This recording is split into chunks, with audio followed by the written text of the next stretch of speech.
Israel says the next front may open in the Golan Heights, and the Houthis, thousands of kilometers away, might be the ones to light it. Tehran's grip is slipping, militias are acting alone, and Israeli forces are already operating deep inside Syria. What rises from that chaos could redraw Israel's northern battlefield.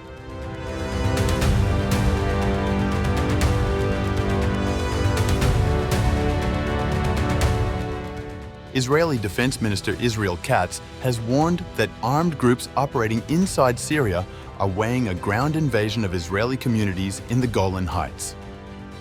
According to a Cannes News report, Katz spoke at a closed session of the Knesset Foreign Affairs and Defense Committee on November 26th and told lawmakers Israel is not moving towards any security arrangement with Damascus and must prepare for scenarios involving Syrian forces or militias attempting to strike northern towns.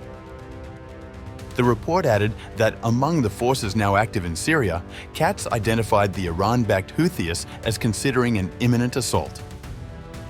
The IDF has a prepared plan, and if raids on the Druze mountain occur again, we will intervene, including blocking the border. The IDF has maintained 9 posts inside southern Syria since the collapse of the Assad regime last December, most positioned within a UN-patrolled buffer zone along the border.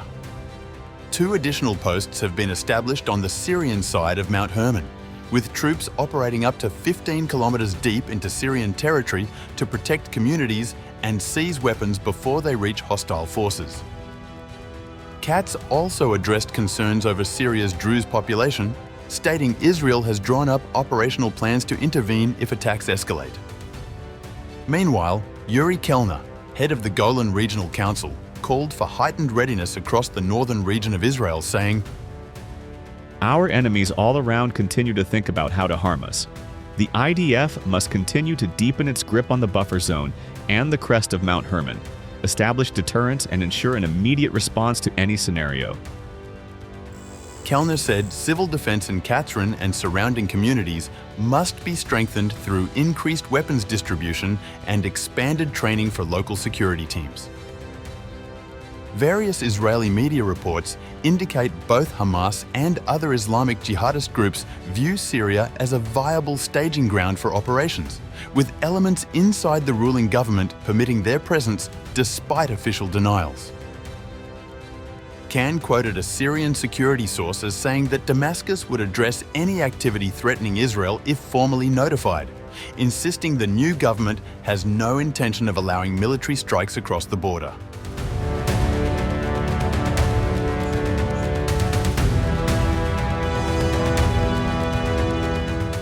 The warning from Jerusalem comes as Tehran appears to be losing control over the militia it once directed with precision. According to the Telegraph, the Houthis rebels have stopped following orders from the Islamic Revolutionary Guard Corps, acting independently in Yemen and ignoring advice from irgc liaisons stationed there. The publication quoted one of the senior officials from Iran as saying, "They were told several times not to even hold training sessions for a while until things calmed down, but they did not listen." The rift began in April when Iran failed to retaliate during heavy American airstrikes on Houthi positions.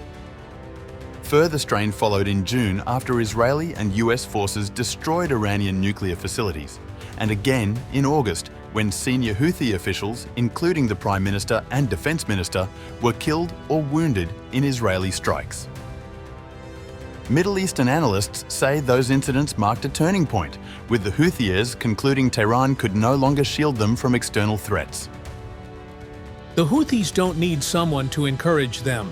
This is about the Houthis' beliefs, and they have their literature and their narratives.